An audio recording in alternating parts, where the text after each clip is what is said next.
Gloire au Seigneur. Amen. Est-ce que nous pouvons prendre nos Bibles, s'il vous plaît? Et nous allons faire la lecture. Nous lirons des versets si c'est possible. Nous prendrons Hébreux chapitre 5, verset 12. Hébreux chapitre 5, verset 12. Gloire au Seigneur. Merci. Hébreux chapitre 5, verset 12. Et nous lirons aussi Jean chapitre 10, le verset 10 et le verset 11. Amen. Est-ce que vous êtes avec moi? Amen, amen. Gloire au Seigneur. Si ça ne vous dérange pas, nous tiendrons debout juste pendant quelques secondes pour faire la lecture. Jean chapitre 10 et le 10e verset. Vous connaissez bien ces textes. Vraiment, j'essaierai d'être concentré ici parce que c'est tellement fort chez nos amis. Vous avez trouvé Jean chapitre 10 et le verset 10.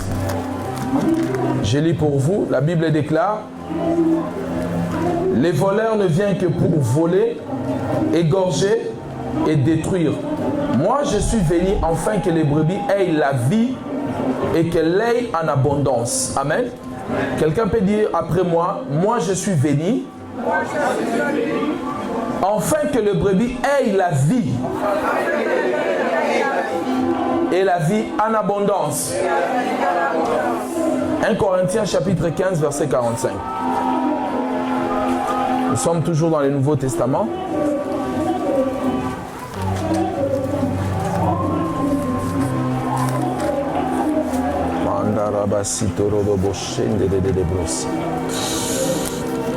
Alléluia. Gloire à ton esprit. 1 Corinthiens chapitre 15. Je lis le verset 45. C'est pourquoi il est écrit: le premier homme Adam devint un être vivant. Le dernier Adam est un esprit qui communique la vie. Quelqu'un dit après moi: le dernier Adam est un esprit qui communique la vie. Amen. Vous pouvez vous asseoir dans la présence du Seigneur.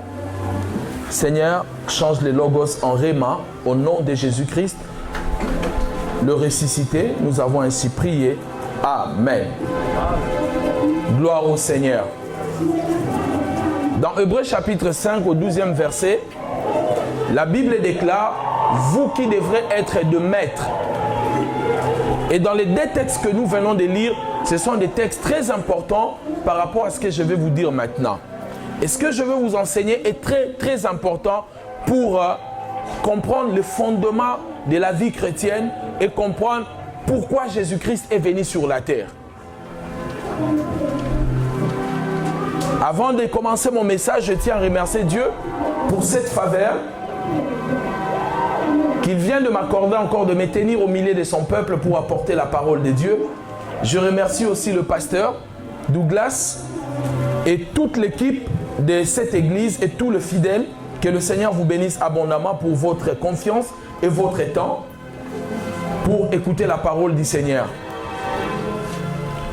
Le thème que je vais partager avec vous, c'est un thème que j'intitule le maître de la vie. Le thème a été tiré dans Hébreux chapitre 5 au 12e verset. La Bible dit: vous qui devrez être de maîtres. L'écrivain des Hébreux, dont je parie que c'était l'apôtre Paul, il est en train d'écrire sa lettre en leur disant: vous qui devez déjà passer le maître, vous qui devrez être de maître, mais vous vous comportez encore comme des enfants. Vous avez encore besoin qu'on vous donne du lait, alors que vous devrez être de maître. Et cela a été une préoccupation pour moi, ces versets, dont j'ai commencé à réfléchir sur la Bible. Lorsque si je pose une question à chacun de vous tel que vous êtes ici, pourquoi Jésus-Christ est venu sur la terre? Nous aurons, s'il y a 80 personnes ici, nous aurons peut-être 40 réponses différentes. Parce que chacun de nous donnera la réponse à sa manière. Mais vous savez, mes bien-aimés, la bonne réponse que vous pouvez obtenir d'une personne, c'est auprès de cette personne, auprès d'elle-même. Vous ne pouvez pas obtenir une réponse de ma vie si vous posez la question à une autre personne. Certainement, il va vous donner la réponse, mais il ne vous donnera pas la réponse comme moi. Parce que je suis la personne qui connaît la vérité qui se passe dans mon cœur. Quelqu'un me donne un amen plus fort que ça. Un amen pour que j'enseigne bien. La Bible dit, Jésus-Christ lui-même, ce n'est pas un apôtre, ce n'est pas un prophète. C'est lui-même qui est en train de parler du but de sa venue sur la terre. Il a dit, je suis venu donner la vie. C'est lui qui l'a dit. Ce n'est pas une autre personne qui rend témoignage à sa place. C'est lui-même qui est en train de rendre témoignage en disant, moi je suis venu sur la terre pour donner la vie. Donc, je comprends que Jésus était venu sur la terre pour me donner la vie, pas autre chose. Sinon, il aurait dit le but pour lequel il était venu sur la terre. Il le définit clairement en disant, c'est pour donner la vie, et cette vie-là en abondance. Dis après moi la vie. Plus fort que ça, la vie. Vous avez besoin de la vie. Dis encore la vie. Donc ça sous-entend, si Jésus est venu sur la terre pour donner la vie, que sur la terre, il n'y avait pas la vie. Sinon, il ne pouvait pas dire que je suis venu donner la vie. Il vient donner quelque chose qui n'était pas sur la terre. Est-ce que quand Dieu avait créé la terre, il n'y avait pas la vie? C'est ça la question que je me pose ce matin. S'il y avait la vie. Mais aujourd'hui, nous allons étudier la parole du Seigneur. Nous comprendrons des formes de vie. Il y a la vie qu'on appelle Zoé, la vie de Dieu, et il y a la vie qu'on appelle le bio, ton existence. Lorsque Dieu avait créé l'homme, nous sommes dans Genèse chapitre 1er. Genèse chapitre 1er, verset 3, Dieu dit. Je crois le verset 6, Dieu dit. Verset 9, Dieu dit. Verset 12, puis Dieu dit. Verset 18, je crois, Dieu dit. Verset 26, Dieu dit. Dieu ne fait que parler dans le chapitre 1er. Jusqu'au verset 26, Dieu ne fait que parler. Il parle, il parle. Il y a plus ou moins 9 fois que Dieu a parlé dans Genèse chapitre 1er. Dieu pour créer, il ne fait que parler. Si Dieu veut créer quelque chose dans ta vie, un miracle, Dieu veut opérer, il parlera. Le monde était chaos, il y avait les tohu-bohu, mais Dieu n'a pas pleuré, Dieu a parlé. Est-ce que je peux enseigner librement comme si j'étais dans mon église? Merci. Comprenez mes bien-aimés dans le Seigneur. Genèse chapitre 1, le verset 1 et le verset 2, il s'est passé de milliers d'années d'après les érudits, les savants chrétiens. Ils ont dit entre Genèse chapitre 1, le verset 1 et le verset 2, il s'est passé plusieurs années. Au commencement, Dieu créa les cieux. Dieu a créé les cieux. Et quand Dieu a créé les cieux, Dieu a créé l'armée céleste. Dieu a créé les anges. Dieu a créé les chérubins. Et Dieu a créé aussi Lucifer. Parce que Dieu n'a jamais créé Satan. Dieu n'a jamais créé les diables. Dieu a créé un ange qu'on appelait Lucifer, qui était parfait en beauté, d'après Ézéchiel 28 et Ésaïe chapitre 14. Il était parfait en beauté. Il était un astre brillant. Il était un chérubin protecteur. Jusqu'à ce que lui-même, la Bible dit dans Ézéchiel 28, jusqu'au jour où le péché fut trouvé en lui. L'orgueil. Le jour dont la Bible parle, ce n'était pas un lundi, ce n'était pas un mardi, parce que Dieu n'avait pas encore créé les jours. Amen. Amen. Est-ce que je me fais comprendre? C'était un moment, c'était un temps qu'on a trouvé le péché en lui, il est devenu Satan. Satan qui veut dire littéralement opposant, adversaire. Il s'est opposé à Dieu. Il est devenu adversaire de Dieu. Mais au début, Dieu avait créé l'ange Lucifer qui était parfait en beauté, dit les Écritures. Et il s'oppose à Dieu. Dans Ézéchiel 28, dans Ésaïe chapitre 14, la Bible dit, il voulait devenir comme Dieu. Il disait, je lèverai mon trône au-dessus des étoiles et je serai semblable à très haut. Et comme il voulait devenir comme Dieu, Dieu va le précipiter. Le livre d'Apocalypse, c'est un livre qui parle de l'avenir, qui parle du passé et qui parle du présent. C'est ainsi que vous pouvez voir comme la monnaie unique, la Bible en parle, mais nous le vivons déjà maintenant. La Bible parle du futur, l'Apocalypse parle aussi du passé. Et Jean avait vu, il y a une bataille au ciel. Michael combattit avec ses anges et le dragon ancien, le serpent, a combattu aussi avec ses anges. Ils furent précipités sur la terre. D'après les érudits, les savants chrétiens, et tout ce que je vous dis n'a pas de vraies bases scripturaires, mais c'est la pensée des savants chrétiens. Ils pensent que lorsqu'ils avaient été précipités sur la terre, c'est en ce moment-là que la terre est devenue tohu bohu, où la terre est devenue informe et vide.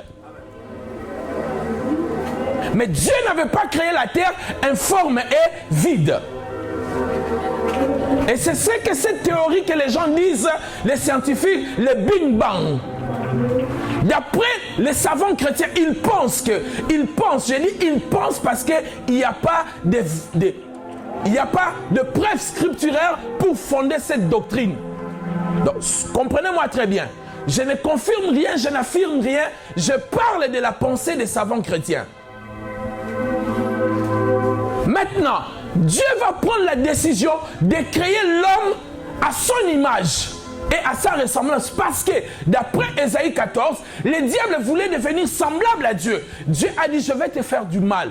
Puisque tu voulais devenir semblable à moi, je vais prendre la poussière de la terre avec une partie de moi pour créer un être qui sera semblable à moi.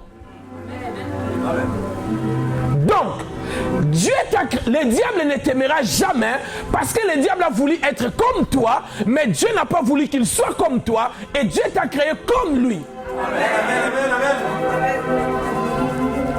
Et la Bible dit dans Genèse chapitre 1 verset 26, puis Dieu dit, créons l'homme à notre image et à notre ressemblance.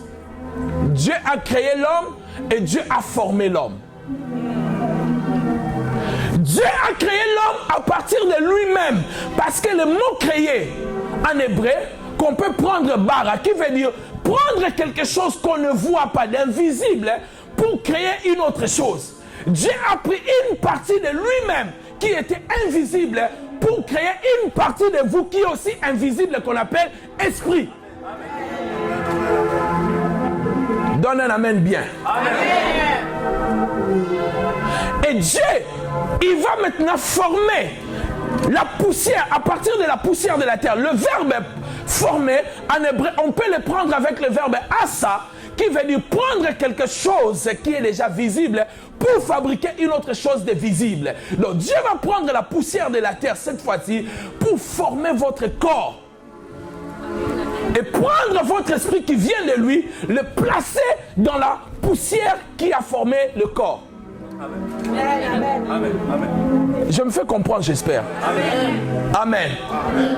Je sais que je suis dans une église où l'enseignement est vraiment, on enseigne très bien. Et je bénis Dieu parce que ça passe.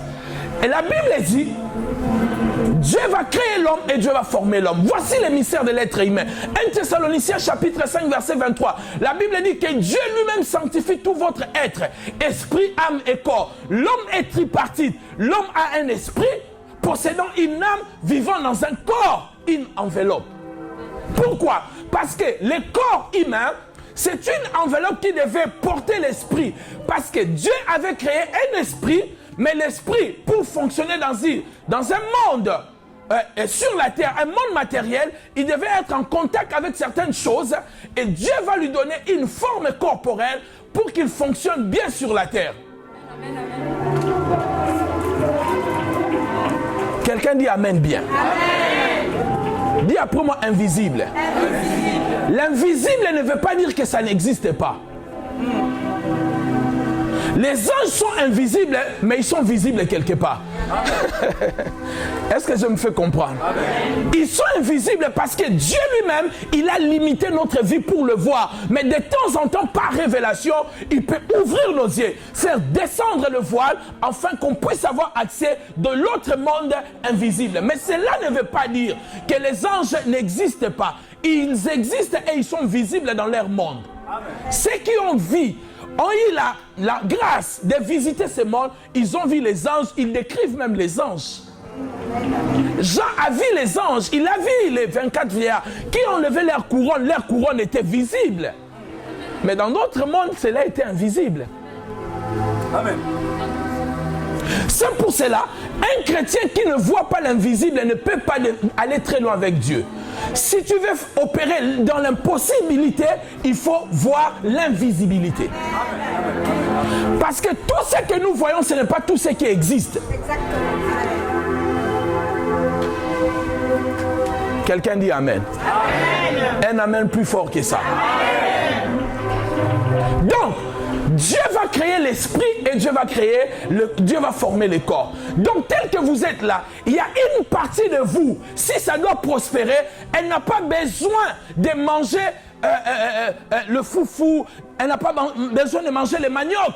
Parce que cette partie-là vient de Dieu. Votre esprit vient de Dieu. Il a besoin de la méditation de la parole. Il a besoin de la prière pour grandir. Mais votre corps n'a pas besoin de la prière pour être en bonne santé. Il a besoin de physique. Il a besoin de faire la gym. Il a besoin de bien manger pour prospérer. Parce que votre corps, il vient de la poussière de la terre. Et les produits que le corps doit manger, ce sont les produits qui sont semés de la poussière de la terre. Amen. Donne un amen bien. Amen. Alléluia. Amen. Votre esprit ne vient pas de la poussière de la terre. Votre esprit vient de Dieu. Et pour être en forme, il doit nourrir les choses de Dieu. Amen. C'est comme ça que Dieu a créé l'être humain. Malheureusement, quand Dieu a créé l'homme, nous sommes dans le verset 26, verset 28, Dieu leur dit, il dit, créons l'homme à notre image et à notre ressemblance pour qu'il soit le maître sur la terre, version Semer. Le maître sur la terre. Et sur tout ce qui se met sur la terre. Dieu a créé l'homme comme maître sur toute la création, sur toute la créature. Mais Dieu lui a donné une seule loi.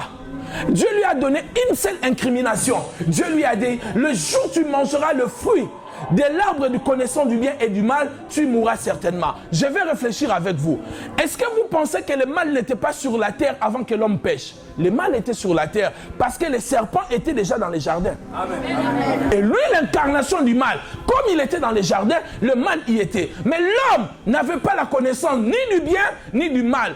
En théologie, on appelle cela la dispensation de l'innocence. L'homme était innocent du péché. Donc, il ne connaissait pas ce qu'il faisait, si c'était bien ou si c'était mal. Parce qu'il était innocent. Mais Dieu lui a donné une seule loi.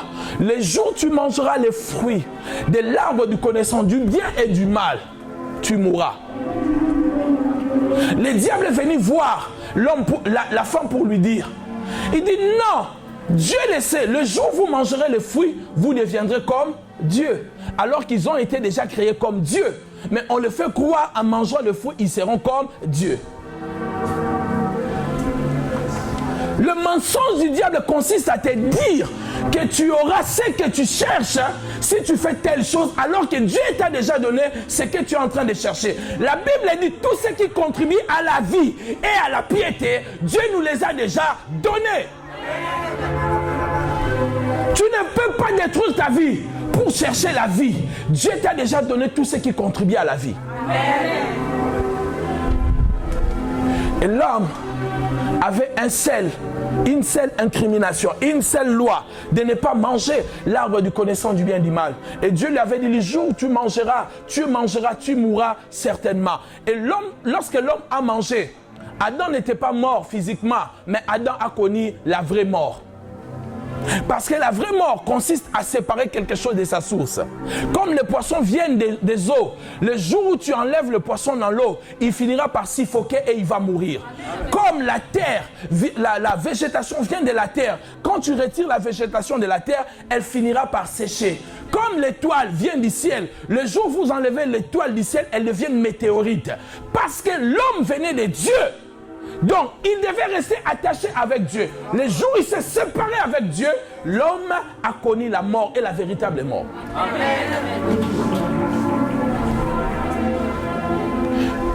Mes chers amis, Dieu a dit, j'ai créé l'homme pour qu'il soit le maître sur la terre. Tu as été créé pour que tu sois maître sur toute la créature de Dieu. Amen. Bon, il y a un seul amen, c'est pas grave. Amen. Tu as été créé pour que tu sois maître sur tout ce que Dieu avait créé. Amen. Je vous ai donné la première preuve. La deuxième preuve, la Bible dit dans le psaume chapitre 8 au 5e verset, qui est l'homme pour que tu te souviennes à lui? Tu l'as créé de paix inférieure à toi. L'homme a été créé de paix inférieure à Dieu. C'est une vérité que les religieux n'aiment pas entendre. Amen, amen, amen, amen.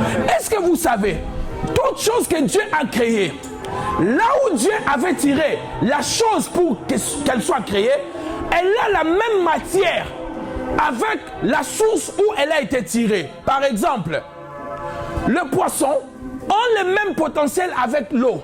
C'est pour cela, un poisson, il peut vivre longtemps sur la terre, sous les eaux ou dans l'eau, mais l'homme ne peut pas rester longtemps sous l'eau. Pourquoi? Bien que c'est un petit, il est petit, mais Dieu lui a donné des poumons énormes pour supporter son environnement. C'est pareil le poisson, quand il sort de l'eau, vous le mettez dans le monde, il ne pourra pas vivre parce qu'il va suffoquer. Son environnement, ce n'est pas la terre, mais c'est l'eau. Amen, amen, amen, amen. Et Dieu, il a créé l'homme. Dieu a fait de sorte que l'homme soit le maître. La Bible dit dans le psaume chapitre 5, 8, au 5e verset, il dit, je l'ai créé de paix inférieure à moi. Je lui ai donné la domination de toutes mes œuvres. Donc, si Dieu a donné à l'homme la domination de toutes ses œuvres, ça veut dire que l'homme est le maître sur toutes les œuvres que Dieu a créées. Amen. Le psaume chapitre 115, verset 15, la Bible dit, les cieux sont les cieux de l'Éternel, mais il a créé la terre pour le Fils de l'homme. Amen. Amen. Dieu a créé la terre pour toi et pour moi. Toutes les choses qui ont été créées pour nous, pour les hommes. Amen. C'est pour cela, la Bible dit, tout est à vous. Comprenez maintenant ce que je vais dire. Mais la condition était celle-ci. Pour que la terre puisse se soumettre à l'homme, l'homme devait se soumettre à Dieu. Et aussi longtemps l'homme se soumettait à Dieu, Dieu faisait de sorte que la création puisse se soumettre à l'homme. Et quand l'homme s'est rebellé contre Dieu, Dieu a fait de sorte que la terre puisse se rebeller contre l'homme. Amen. C'est pour cela dans Romains chapitre 8, la Bible dit, la création, elle aussi, est tombée dans la vanité à cause du péché de l'homme. Quand l'homme a péché, la création est tombée dans la vanité. Parce que l'homme n'obéissait plus à Dieu. Dieu a dit, mais la terre a été créée pour toi. Puisque toi tu ne me respectes plus, pourquoi la création doit te respecter? Mais qu'est-ce qui faisait que lorsque un lion était en face de l'homme, il reconnaissait que l'homme était son maître? Qu'est-ce qui faisait que lorsque tous les animaux féroces étaient en face de l'homme, oh, mon Dieu, ils reconnaissaient que l'homme était leur maître? Vous savez, la manière dont Dieu avait créé l'homme, c'est plus que même l'ordinateur, le plus performant. Est-ce que vous savez, c'est l'homme qui a donné les noms aux animaux. Il a regardé, il a dit, ça c'est un lion. Et quand Dieu devient un homme, il vient sur la terre, il dit, je suis le lion de la tribu de Juda. Mais ce n'était pas lui qui avait donné les noms au lion. C'était le nom de l'homme, et lui, il prend ce nom-là. Je suis l'agneau immolé, je suis le lion de la tribu. Donc vous comprenez, il prend l'idée de l'homme et il s'accapare de ça. Parce que la manière dont il avait créé l'homme, l'homme fonctionnait comme Dieu. Amen. Et cet homme-là a déçu son Dieu, a déçu son Créateur. Parce que son Créateur croyait tellement en lui. Son Créateur voulait qu'il le représente sur la terre. Son créateur se disait, deux rois ne peuvent pas régner dans un même environnement. Tu ne peux pas régner au ciel, mais je t'envoie sur la terre. Je te donne un domaine où tu dois régner en maître. C'est comme nous avons vu ces derniers temps en Hollande et je crois en Espagne aussi. Le roi ont abdiqué pour laisser la place à leurs enfants. Mais les deux ne pouvaient pas régner au même moment. S'il y a une colonie, on va l'envoyer là-bas pour qu'il règne. L'amour de notre Dieu, il nous a créé, il a créé pour nous un domaine. Il nous a envoyés sur la terre. Il a dit, mes enfants, régnez comme des maîtres. Mais l'homme a péché. Le mot péché qui veut dire Amarsi a raté sa cible et transgressé la loi. Il a raté la cible de régner sur la terre et il a transgressé la loi de ne pas manger le fruit de l'arbre du connaissance du bien et du mal. L'homme a péché contre son créateur. Mais n'oubliez pas, il a été créé pour qu'il soit maître. J'étais en train de dire, il y avait quelque chose qui faisait que l'homme soit le maître sur la terre. Et il y avait des choses importantes qui faisaient que l'homme soit le maître sur la terre. Et lorsque tous les animaux féroces regardaient l'homme, ils tremblaient et ils honoraient, ils respectaient l'homme. La première chose, c'était l'homme avait la vie de Dieu Zoé. Donc, l'homme avait d'abord sa propre vie qu'on appelle les bio. Les bio, c'est lorsque je marche, j'existe, je mange. Tout ce que je fais, c'est ma vie à moi. Mais la vie de Dieu Zoé, ce n'est pas le bio. C'est une autre forme de vie de Dieu qui vient s'ajouter dans ta vie. C'est cette vie-là qui peut te permettre de vivre sur la terre sans tomber malade. C'est cette vie-là qui fait que tu ne peux pas connaître la faillite parce que cette vie de Dieu est imprégnée en toi. Et c'est cette vie-là qu'Adam avait en lui. Et bien qu'il avait désobéi à Dieu, il a vécu pendant presque 9 siècles. Parce que cette vie-là était en lui. Et la deuxième chose, c'était le pneuma, le Saint-Esprit, qui était dans l'homme. L'homme avait aussi son esprit. Mais il y avait aussi le Saint-Esprit qui était dans l'esprit de l'homme. Ces deux choses-là faisaient que l'homme puisse régner. Parce que dans la Bible, lorsque vous lisez, vous verrez, le mot pneuma est traduit seulement en esprit. L'esprit là, lorsqu'on parle de l'esprit de Dieu, on met le grand « et ». Lorsqu'on parle de l'esprit de l'homme, on met le petit « et ». Faites cette différence lorsque vous lisez la parole de Dieu. Donc, l'homme avait la vie de Dieu dans sa vie et il avait le Saint-Esprit dans son esprit. Ces deux choses-là, c'était des choses importantes qui faisaient qu'il puisse régner sur la terre. Et lorsqu'il a péché contre Dieu, Dieu a retiré ces deux choses-là. Il a retiré sa vie et il a retiré son esprit. Et l'homme, il lui restait seulement les bio. Et il lui restait son propre esprit. Donc son esprit était éteint. Son esprit n'avait plus la communication avec Dieu parce que c'est l'esprit de l'homme. En connivence avec le Saint-Esprit qui était... Le Saint-Esprit communiquait à l'homme la pensée du Père. Et lorsque l'esprit de l'homme prenait cela, il transmettait à l'âme et le corps exécuté. Amen. Et lorsqu'il a péché, son esprit était éteint. Son esprit ne savait pas ce que le Père faisait. En fait, à vrai dire, ce n'est pas vraiment la relation qui a été brisée, mais c'est la communion qui a été brisée. Amen. Oh mon Dieu. Maintenant, je vais aller rapidement. La Bible dit, dans Genèse chapitre 3, Dieu, comme il aimait tellement ses enfants, il a donné une promesse. Il a dit, je mettrai l'inimitié entre la postérité de la femme et la postérité du serpent. Dieu cherche un moyen pour nous racheter. Deuxième promesse, Dieu donne dans Genèse chapitre 12. Il dit à Abraham, je te bénirai, quitte la maison de ton père. Oh, ça c'est encore un autre enseignement. Lorsque vous lisez la Bible, vous verrez, Dieu dit à Abraham, quitte d'abord ta patrie, quitte ton pays, ta patrie, et la maison de ton père. Je n'ai jamais compris cela jusqu'à ce qu'un jour, Dieu a commencé à ouvrir mon esprit. Lorsque tu veux quitter ton pays, la France par exemple, le premier endroit que tu quittes, c'est quoi? C'est ta maison. Mais Dieu n'a pas dit à Abraham de quitter sa maison. Dieu lui a dit d'abord, quitte d'abord ton pays, quitte ta patrie, et la dernière chose, Dieu lui dit, quitte ta maison. Lisez dans votre Bible de Genèse 12. Parce que tu peux quitter ton pays sans pour autant quitter la maison de ton père. Et Dieu disait à Abraham, quitte ton pays, quitte aussi la mentalité qui était dans la maison de ton père. Donc la dernière chose que nous devons quitter, parce que tu peux quitter un pays, mais tu n'as pas quitté la patrie. La deuxième chose, il dit quitte la patrie. Par exemple, nous sommes ici en France, nous sommes des résidents, d'autres sont devenus des Français. Mais lorsqu'il y a un match, la France entre la RDC ou contre Ghana, Non, nous ne sommes plus pour la France, parce que nous avons l'esprit patriotique, bien que nous avons quitté nos pays. D'autres qui sont là, ils ont quitté les pays, la patrie, mais pas la maison de leur père. S'il veut se marier, il dit, si elle veut se marier, il dit, non, tu ne ressembles pas à mon père. Mon père était quand même un monsieur. Donc voilà, donc, tout est lié à la maison de son père.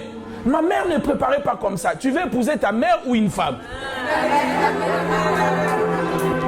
Alléluia. Et Dieu va dire à Abraham, toutes les familles de la terre seront bénies en toi, dans ta postérité. Dieu était en train de dire à Abraham, une personne sortira de ta postérité, c'est cette personne-là qui va bénir toutes les familles de la terre. Il parlait de notre Seigneur Jésus-Christ. Et la Bible dit, les prophètes ont commencé à venir pour annoncer la venue de Jésus. Et pendant tout ce temps-là, les deux choses-là n'étaient plus permanentes dans l'homme. La vie de Dieu et le Saint-Esprit. L'Esprit de Dieu venait de temps en temps pour saisir les gens qui avaient une mission spécifique. Les sacrificateurs, le prophète, les juges. Mais l'Esprit de Dieu n'habitait plus en permanence dans l'esprit de l'homme. Et la Bible dit, les prophètes sont venus, chacun venait pour prophétiser. Un jour, il viendra, cet homme viendra sur la terre. Jusqu'à ce que vous arrivez dans Malachie. Après Malachie, il y a une page vide dans vos Bibles. Je ne sais pas pourquoi les auteurs ont fait cela, mais il y a aussi 4 siècles où Dieu ne parle plus en Israël. C'est comme si l'auteur a fait exprès, il a laissé des pages vides pour dire il y a un moment de silence. 400 ans, Dieu ne parle plus. Dieu ne donne plus de parole à l'Israël. Et juste après, la Bible dit, oh mon Dieu, aïe, aïe, aïe, aïe, aïe, aïe. J'ai envie de dire quelque chose. Matthieu chapitre 1, verset 16, la Bible dit, Marie, de laquelle est né Jésus, qu'on appelle le Christ. Marie n'a pas accouché le Christ. Marie a accouché Jésus. La Bible dit dans les livres d'Ésaïe, un enfant nous est né par Marie. Marie nous a donné un enfant, mais un fils nous est donné. Le Christ, c'est l'Esprit qui est venu. Amen. Vos parents n'ont pas accouché votre esprit. Vos parents ont accouché le corps. L'esprit est venu de Dieu. Vos parents, en fait, c'est une forme de prétexte que Dieu met ensemble pour qu'ils trouvent un corps et de prendre un esprit, de placer dans ce corps-là. C'est pour cela qu'on dit, lorsqu'on parle de la postérité, on dit de Marie de laquelle est né Jésus, qu'on appelle le Christ. Et Jean-Baptiste, il commence à dire, repentez-vous, changez de mentalité, parce que le royaume est en train de revenir sur la terre. Vous redeviendrez de maître. Je le sens, ça va arriver dans pas longtemps. Et jusqu'à ce que le Seigneur viendra auprès de Jean-Baptiste pour recevoir le baptême. Et le Seigneur va rendre honneur à Jean-Baptiste en lui disant, parmi les hommes qui sont nés de femmes,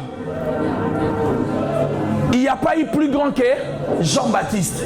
Ça veut dire, Moïse était né d'une femme. Ça veut dire qu'Élisée était né d'une femme. Tous ces gens-là sont nés d'une femme. Donc ils n'étaient pas plus grands que Jean-Baptiste. Donc Jean-Baptiste était le plus grand de tout le monde. Mais Jésus ne s'arrête pas là. Il dit cependant, le plus petit dans le royaume est plus grand que Jean-Baptiste. Donc ça veut dire, toi et moi, nous sommes plus grands que Jean-Baptiste, plus grands que Moïse, plus grands qu'Élisée. Vous savez pourquoi? Parce que ces gens-là n'étaient pas justifiés par le sang de Jésus. Nous, nous sommes justifiés par le sang. Jean-Baptiste est mort avant Jésus. Ils n'avaient pas le Saint-Esprit en plénitude, en permanence. Comme toi et moi, nous avons tous les dons spirituels de Dieu. Ils avaient le don de la prophétie, des guérisons.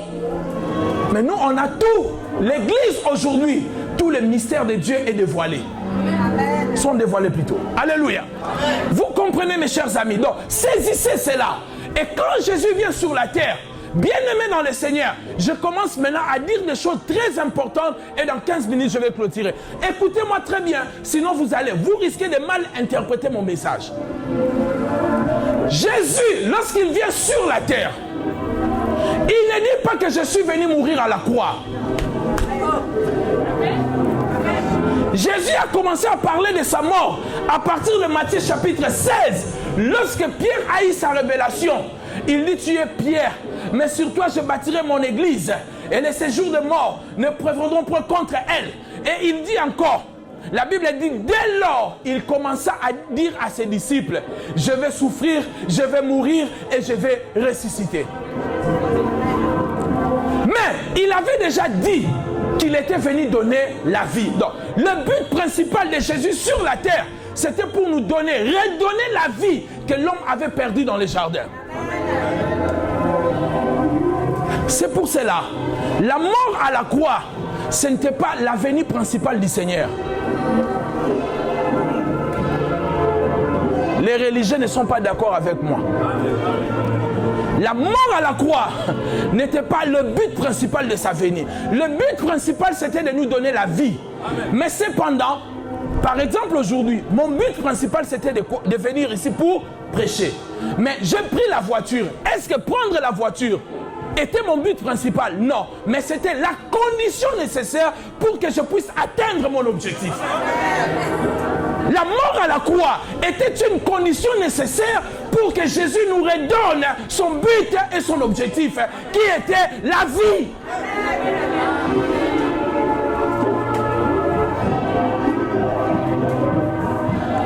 Et on va l'arrêter. Lorsqu'on l'arrête, on le fait passer chez Pilate. Il va chez Caïphe. On le fait tourner en mourique. Ésaïe, il avait déjà vu cette vision macabre. Il avait vu cela bien avant. Il a identifié Jésus comme un homme de douleur, habitué à la souffrance. Ésaïe 53, il voyait cette vision. Il dit: je vois un homme qui est en train d'être fouetté, déchiré. Il voyait cette vision. Parce que cela était la condition nécessaire pour donner la vie aux hommes. Et lorsqu'on l'arrête, on le fouette d'abord. Vous imaginez, il n'avait que 33 ans. Donc sa peau était encore fraîche. Et d'après certains spécialistes, ils disent que le fouet de Romain, il y avait des fils de fer à l'intérieur et au bout, il y avait le clou. Donc ça veut dire, lorsqu'on frappait, paf, le clou entrait dans sa peau. Et lorsqu'on tirait, sa peau était déchirée. Mais c'était la condition nécessaire pour te redonner la vie. Lui n'avait pas péché. Il n'avait pas connu le péché.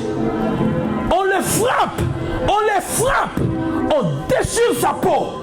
Et pendant qu'on déchirait sa peau, c'est ta maladie qu'il était en train de porter. C'était l'homosexualité qu'il était en train de porter. C'était le sida qu'il était en train de porter. C'était la condition nécessaire pour qu'il te donne la vie de Dieu. On le frappe. Le clou entre, on tire sa peau. Et sa peau était en lambeaux. Et Ésaïe dit, il était un homme de douleur, habitué. C'était quelque chose, il dit, c'était comme un agneau qu'on conduisait à la boucherie. Il n'arrivait pas à décrire la vision qu'il voyait de la croix. Parce que c'était tellement macabre. Et il essayait de décrire à ses mots propres et à ses paroles. On le fouette, on déchire sa peau. C'était pour toi. Il pouvait le refuser. Il pouvait s'arrêter. D'ailleurs, dans les jardins, il voulait arrêter. Mais il a dit: non, Père, que ta volonté soit faite. La volonté de Dieu était de nous redonner la vie. Mais le Père lui avait dit, puisqu'ils avaient péché, il faut que quelqu'un paye pour le péché. Il s'est porté garant. Si vous savez ce que lui, il a fait pour toi, il a fait pour vous, le pasteur ne t'appellera pas pour venir à l'église. Les services d'évangélisation des gagnants d'âme ne vont pas t'appeler parce que tu sais ce qu'il a fait pour toi.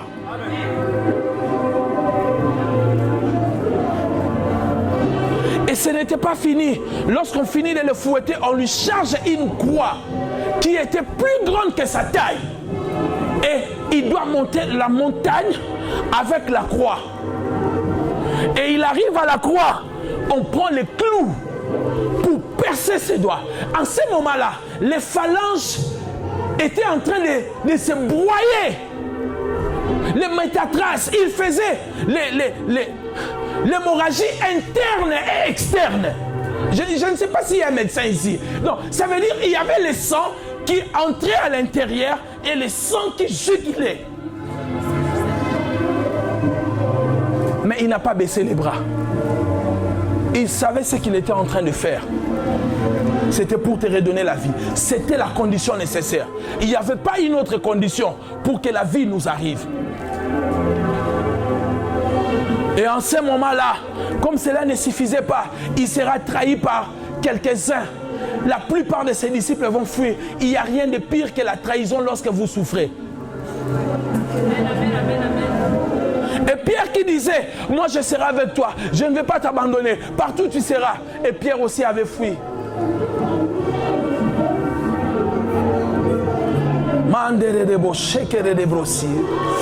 Seigneur, je sens ton amour dans mon cœur. Et puis cela ne suffisait pas. On commence à l'insulter. La Bible dit les passants passaient pour l'injurier. Mais toi tu te disais que tu es fils et tu vas détruire les temples et tu vas les reconstruire dans 3 jours. Et les 2 brigands qui étaient avec lui, l'un commence encore à l'insulter. Mais si tu es fils de Dieu, sauve-toi et sauve-nous. La Bible dit, à ce moment-là, il était à la croix. La première des choses, Jésus va dire, Père, pardonne-leur, car ils ne savent pas ce qu'ils font. Lui qui pardonnait les péchés tout le temps, mais en ce moment-là, il devient tellement faible, il demande à son Père, pardonne leurs péchés. Et après, il va dire, mon Dieu, pourquoi m'as-tu abandonné? Jésus sur la terre, il n'a jamais appelé son Père mon Dieu. Il appelait toujours Père. Mais en ce moment-là précis, Jésus était devenu péché. Comme il était devenu péché, il ne pouvait plus utiliser le mot Père. Le mot Père veut dire Abba. Abba veut dire ma source. Ça veut dire que Dieu n'était plus sa source en ce moment-là. La source a été coupée. C'est pour cela qu'il a dit, même si j'ai perdu ma source, je peux l'invoquer comme mon Dieu. Et c'était une prière de David dans le psaume 22. David avait vu cela, il a dit, mon Dieu, pourquoi m'as-tu abandonné? J'écris les jours et j'écris la nuit, tu ne me réponds pas. Pourquoi? Parce que les jours de sa mort, il y a eu les ténèbres qui étaient une forme d'une nuit et il y avait aussi les jours. Il a crié à son Père. En ce moment-là, Dieu le faisait sortir de sa présence pour te prendre et te ramener dans la présence de Dieu. Amen. Il sort momentanément dans la présence de Dieu et Dieu commence à prendre tous ses enfants. Il commence à le ramener dans la famille. Il commence à le ramener dans la maison. Ils vont rentrer tous à la maison. Et à la fin des comptes, il dit, Père, entre tes mains, j'ai remis mon esprit. Mais pourquoi la 6e parole, il dit mon Dieu, 5e parole, pourquoi m'as-tu abandonné? Et la dernière parole, il dit Père, 6e parole, il dit Père, entre tes mains, je remets mon esprit. Il y a eu la mort du Seigneur et au même moment, il s'est passé la résurrection du Seigneur à la croix.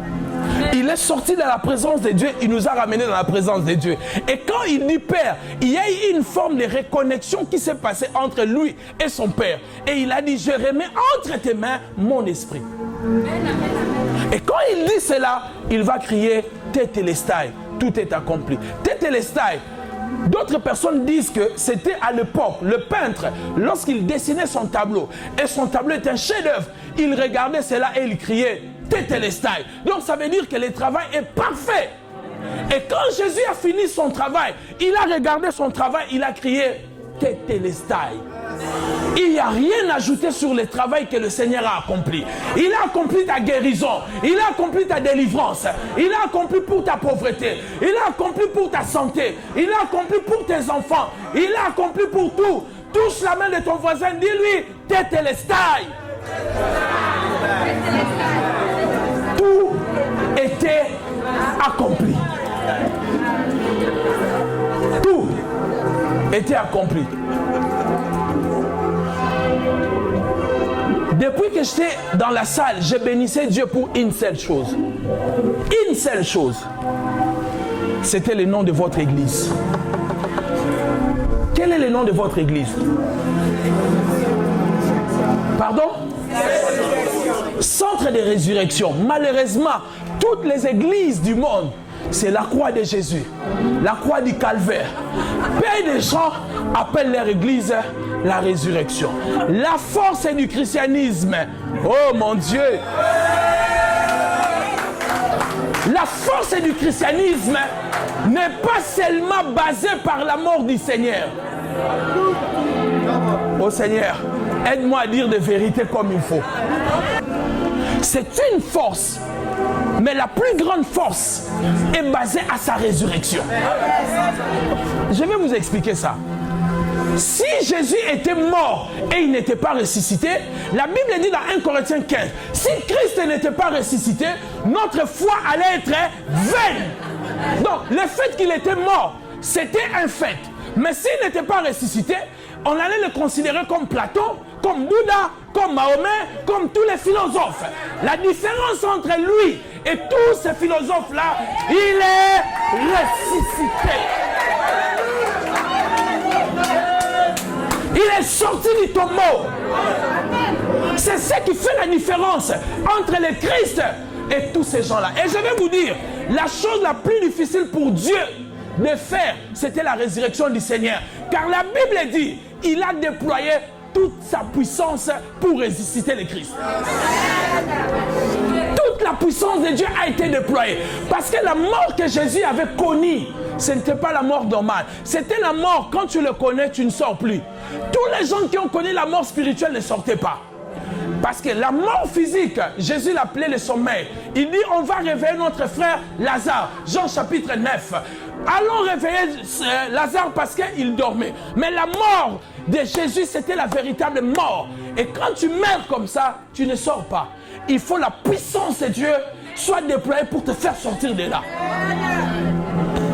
Donc la croix n'était pas la totalité. Paul dit dans les livres des Romains, Jésus-Christ est mort pour nos péchés.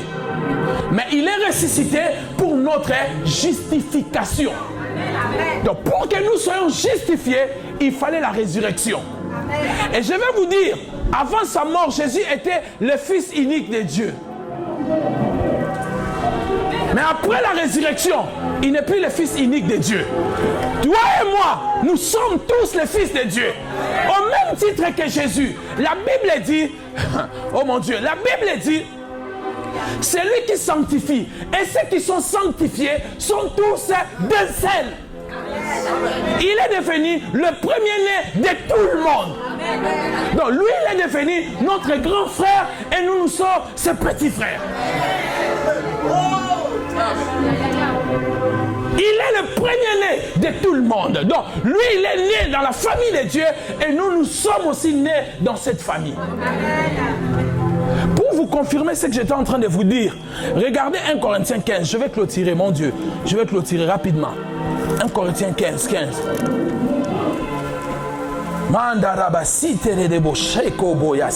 Alléluia. Mon Dieu, mon Dieu, mon Dieu.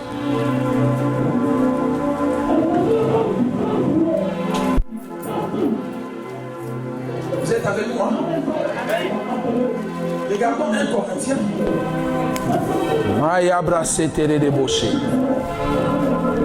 Chapitre 15. Vous êtes avec moi? Le verset 45. Quelqu'un peut lire rapidement pour moi?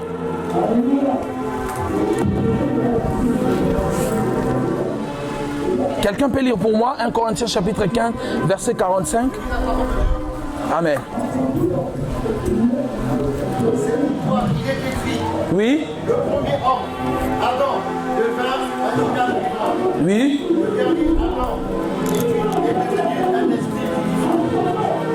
Mais ce qui est spirituel n'est pas le premier, c'est ce qui est animal. Ce qui est spirituel vient ensuite. Amen.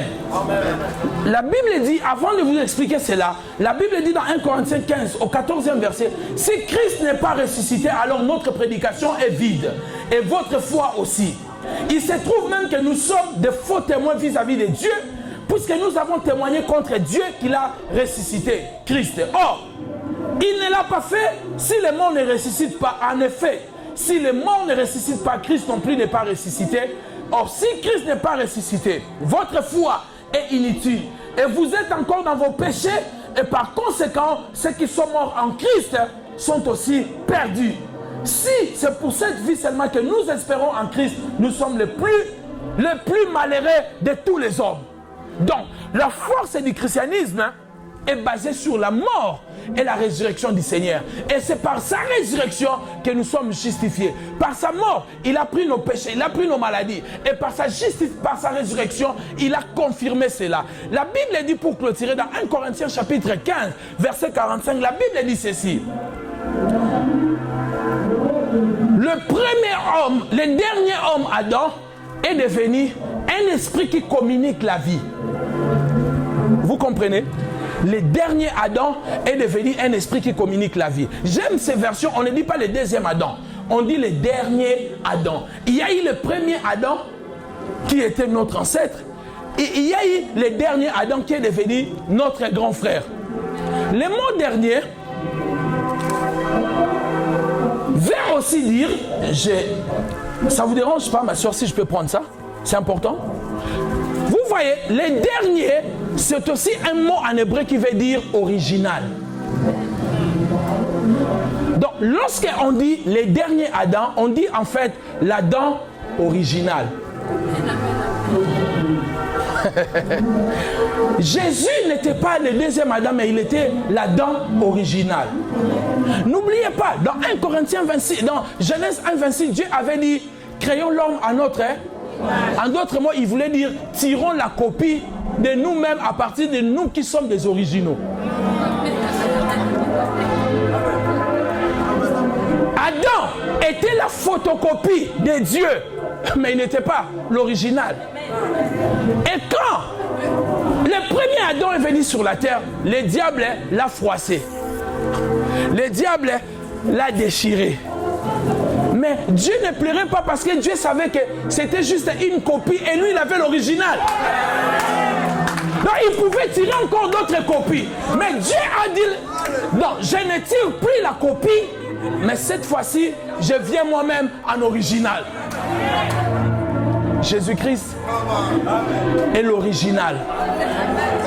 Il est venu sur la terre pour nous montrer ce qu'Adam devait faire. C'est pour cela, un jour, ses disciples vont prendre les bateaux comme les mardis. Lui dit, mais moi je suis le maître de la vie. Je vais vous montrer comment traverser si vous n'avez pas un bateau. Il commence à marcher sur les eaux. Il dit, je suis le maître sur la nature. Un jour, il passe, il a besoin de manger le fruit. Il regarde, il n'y a pas de fruits. Il dit, je vais vous montrer comment un maître peut couper un arbre sans avoir le couteau. Ou la hache, il dit, mère, il est parti. Il revient avec les disciples. Ils ont dit, mais maître, regarde. Il dit, mais vous aussi, vous pouvez le faire. Il disait toujours à ses disciples, vous pouvez le faire. Parce que quand tu reçois ces deux choses-là, la vie qui nous a donné par sa mort et sa résurrection, et avant de partir, il a soufflé sur les disciples, il a dit, recevez le Saint-Esprit. Amen. Il a remis les deux choses que l'homme avait perdues. Et aujourd'hui, tel que tu es là, c'est juste un problème de conscience, de prendre conscience de qui tu es. Est-ce que vous savez que peu de chrétiens ont déjà pris la conscience que Dieu habite en eux? C'est comme une récitation lorsqu'on vous dit que Dieu habite en vous. Mais la Bible le dit dans 1 Corinthiens 3,16, vous êtes le temple de Dieu et Dieu habite en vous. Le jour où vous allez prendre conscience de la vérité biblique, des vérités bibliques, votre vie ne sera plus jamais la même. Je clôture mon message en vous disant, Jésus était venu, l'objectif principal c'était de nous donner la vie. Et la condition nécessaire pour nous donner la vie, il devait mourir à la croix. La croix était un moyen nécessaire, une condition nécessaire pour lui de nous donner la vie que l'homme avait perdue dans les jardins. Jésus est venu pour cela et c'est lui-même qui l'a dit. Donc, à partir de maintenant, vous savez plus ou moins ce que vous pouvez dire aux gens pourquoi Jésus-Christ est venu sur la terre. Tenons-nous debout, nous allons prier Dieu. On acclame la parole du Seigneur, on acclame la parole. Tenons-nous debout. Je vois que nous avons largement débordé le temps. Je vais faire une petite prière.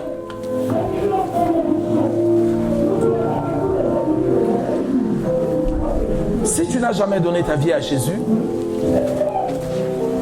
ou tu servais Dieu, mais tu as abandonné ta foi, tu es rétrogradé, tu ne sers plus le Seigneur comme avant, il est temps que tu reviennes à la maison. Regarde ce que le Père a fait à travers notre grand frère. Notre frère, notre grand frère, il a pris tous nos péchés. Il s'est chargé de nos douleurs, de nos difficultés, de nos maladies. Et il est mort pour cela. Aussi, il est ressuscité pour nous justifier, pour confirmer notre guérison, notre victoire. Il est temps pour toi de revenir à la maison. Je veux, cet après-midi, en début d'après-midi, que tu prennes conscience de ce que le Seigneur a fait pour toi. Nous ne sommes pas convertis pour devenir des chrétiens tièdes. Non, nous sommes convertis pour être de vrais représentants du Père sur la terre. Manifester la vie de Dieu, la nature de Dieu, les caractères de Dieu partout où nous passons. Et ma prière cet après-midi, que tu prennes conscience de cela. Que tu ne viennes plus à l'église parce qu'on te prêche, mais tu viens à l'église parce que tu sais ce que le Père a fait pour toi. Que tu viennes à l'église parce que tu sais ce que Dieu a fait, ce que Dieu a payé comme un prix pour ta vie. C'est ça ma prière de cet après-midi. Père, au nom de Jésus, je prie pour tous ceux qui sont ici, que tu allumes encore la flamme dans leur cœur, le zèle pour l'évangile, le premier amour qu'ils avaient le jour où ils t'avaient connu, le premier pas, l'amour du premier pas dans le Seigneur, qu'ils s'accrochent encore en toi, Seigneur, parce que les temps sont mauvais. Je prie, Seigneur, que tu puisses les remplir de ton esprit, de ta puissance, de ton amour, pour qu'ils ne s'éloignent pas de toi.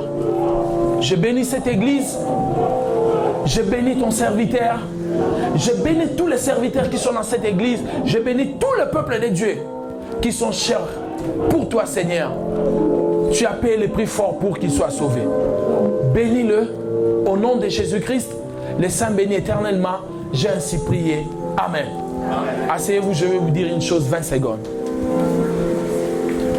Vous devez comprendre, lorsque Jésus était mort, les rideaux du temple étaient déchirés, la Bible dit d'en haut en bas. La Bible n'a jamais dit d'en bas en haut. Ça veut dire si c'était déchiré d'en bas en haut, ça veut dire que c'était un homme qui l'avait déchiré. Mais comme c'était déchiré d'en haut en bas, c'est Dieu lui-même qui avait déchiré. La religion consiste à chercher Dieu, à aller vers Dieu, à faire des manœuvres pour atteindre Dieu. Mais le christianisme qui est une famille consiste en quoi? C'est que Dieu descend du ciel, il vient chercher l'homme. C'est pour cela, c'est une bêtise de dire que depuis que j'ai retrouvé le Seigneur n'était pas égaré. C'est lui qui t'a retrouvé. Donc quand nous avons l'habitude, depuis que j'ai retrouvé le Seigneur, est-ce que lui il était perdu?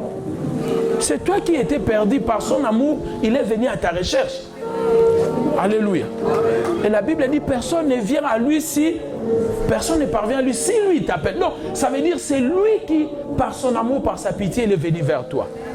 Et j'aimerais vous dire Jésus est mort pour vous, pas pour vous donner de la valeur.